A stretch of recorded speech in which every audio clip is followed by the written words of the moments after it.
আসসালামু আলাইকুম বন্ধুরা, আশা করি সকলেই ভালো আছেন। আজকে আমরা চলে যাব একেবারে প্রকৃতির মাঝে, একটা অসাধারণ ঝর্ণার খোঁজে। চারপাশে পাহাড়, সবুজ আর ঠান্ডা পানির শব্দ, এক কথায় অপূর্ব। তো চলো আজকের ব্লগটি শুরু করা যাক। প্রথমেই আমরা চলে যাব একেখানের মোড়। একেখানের মোড় থেকে আমরা চলে যাব নাবিত্যাছড়া ঝর্ণার উদ্দেশ্যে। আমরা আমাদের দুইজন বন্ধুদের জন্য অপেক্ষা করছি। অবশেষে তারা চলে আসলো এবং তাদের সাথে অনেকদিন পর দেখা হয়ে খুবই ভালো লাগলো। একসঙ্গে আমরা চলে যাব নাপিত্যাছড়া ঝর্ণা। নাপিত্যাছড়া ঝর্ণা যেতে হলে আপনাকে সর্বপ্রথম চলে আসতে হবে একেখানের মোড়। একেখানের মোড় থেকে আপনারা বাস পেয়ে যাবেন। বাসে করে চলে যেতে হবে আপনাকে নয়দুয়ারি বাজার পর্যন্ত। জনপ্রতি 80 টাকা করে ভাড়া নেবে। সবাই সিটে সবাই বসে গেলাম। সবাই খুবই ক্লান্ত, তাই একটু ঘুমিয়ে নিলাম। সত্যি বলতে কি, যেখানে যাওয়ার স্বপ্ন অনেক দিন ধরে লালন করছিলাম। পথঘাট কিছু দুর্গম হলেও প্রকৃতির সৌন্দর্য সব কষ্ট ভুলিয়ে দেয়। অবশেষে আমরা চলে আসলাম নয়দুয়ারি বাজারের সামনে। বাস ড্রাইভার ভুল করে একটু সামনে নিয়ে চলে গেল এবং আমরা পিছে হাঁটা শুরু করলাম। আপনারা সবাই বাস ড্রাইভারকে বলে দিবেন যাতে নয়দুয়ারি বাজার গেটের সামনে নামিয়ে দেয়। নয়দুয়ারি বাজার গেটের সামনে এসে আপনারা নাপিত্যাছড়া ঝর্ণা নামে একটি ব্যানার দেখতে পাবেন। ওইখানে একটি হোটেলে বসে আমরা নাস্তা করে নিলাম। আপনারাও সবাই এখান থেকে নাস্তা করে নেবেন, কারণ ভিতরে আর কোনো হোটেল নেই। নাস্তা করে আমরা বেরিয়ে গেলাম নাপিত্যাছড়া ঝর্ণা যাওয়ার মূল রাস্তায়। যাওয়ার পথে আমরা এই হোটেল থেকে দুপুরের খাবার অর্ডার দিয়ে গেলাম এবং জনপ্রতি খরচ হয়েছে 140 টাকা করে। যেতে যেতে চোখে পড়লো সবুজে ঘেরা গ্রাম, চাষের জমি আর পাহাড়ি রাস্তা। মাঝে মাঝে কিছু পাখির ডাক আর অজানা ফুলের গন্ধে মনটা ভরে উঠল। প্রকৃতি হলো আমাদের জীবনের নীরব বন্ধু, যার কাছে আমরা সব কথা বলতে পারি।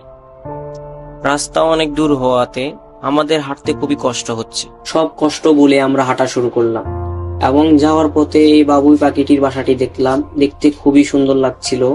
ছোট একটি খালের দেখা পেলাম। এই খালটির মধ্যে ঝর্ণার পানি এসে মিশ্রিত হয়। অতিরিক্ত বৃষ্টি হলে এই খালটি খুবই ভয়ঙ্কর রূপ ধারণ করে। আপনারা চেষ্টা করবেন বৃষ্টি হওয়ার 1-2 দিন পরে যাওয়ার জন্য। এখান থেকেই শুরু নাপিত্যাছড়া ট্রেল। ঠান্ডা পানি আর পানির মধ্যে লুকিয়ে থাকা পাথরগুলোকে দেখে মনকে আর ধরে রাখতে পারলাম না, নেমে গেলাম পানির মধ্যে। এখানে খুবই সাবধানভাবে পার হতে হবে, না হলে এই বানরটির মতো পড়ে যেতে পারেন।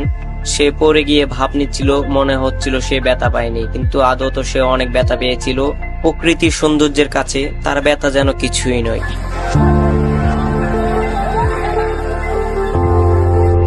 প্রথম ঝর্ণায় আমরা চলে আসলাম, যেটি হলো ঝরঝরি ঝর্ণা নামে পরিচিত।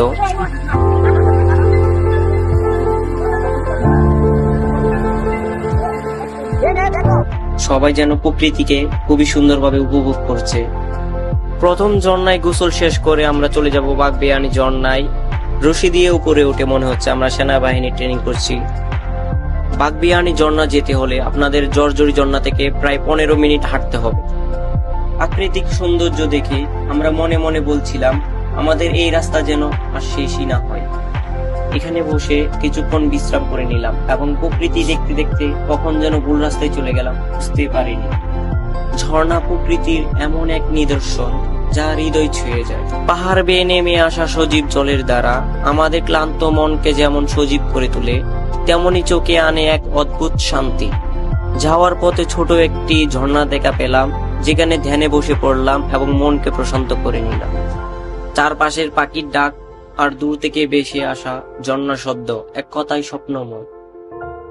হঠাৎ একটি আমাদের মতো বানরে দেখা পেলাম এবং বানর খুবই চিন্তিত। সে বুঝতে পারছে না আসল বানরটিকে। আর অল্প কিছু পথ হাঁটলে আমরা চলে যেতে পারবো বাগবিয়ানি ঝর্ণায়।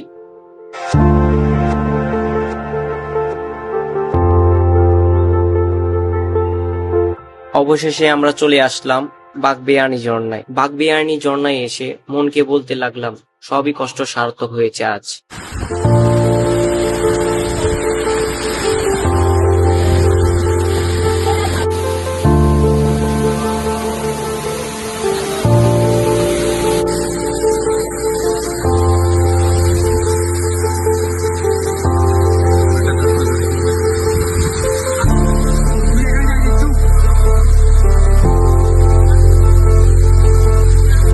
বাগবিয়ানি ঝর্ণায় গোসল শেষ করে এখন আমরা চলে যাব নাপিত্যাছড়া ঝর্ণায়।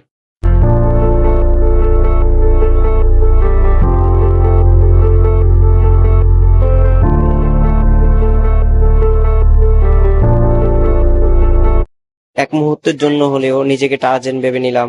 অবশেষে আমরা চলে আসলাম আমাদের মূল লক্ষ্যে, নাপিতাছড়া ঝর্ণা।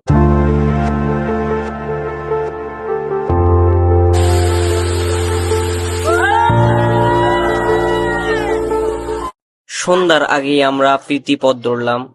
মনটা একটু ভারী ছিল। সকালবেলা যাওয়ার পথে যে খাবারগুলো অর্ডার দিয়ে গেছিলাম, বিকেলে আসার পথে ওই খাবারগুলো আমরা খেতে বসলাম। ক্লান্ত ভরা শরীরে খাবারগুলো খেতে খুবই সুস্বাদু লাগছিল। আমাদের চ্যানেলটিকে ফলো এবং সাবস্ক্রাইব করে দিন।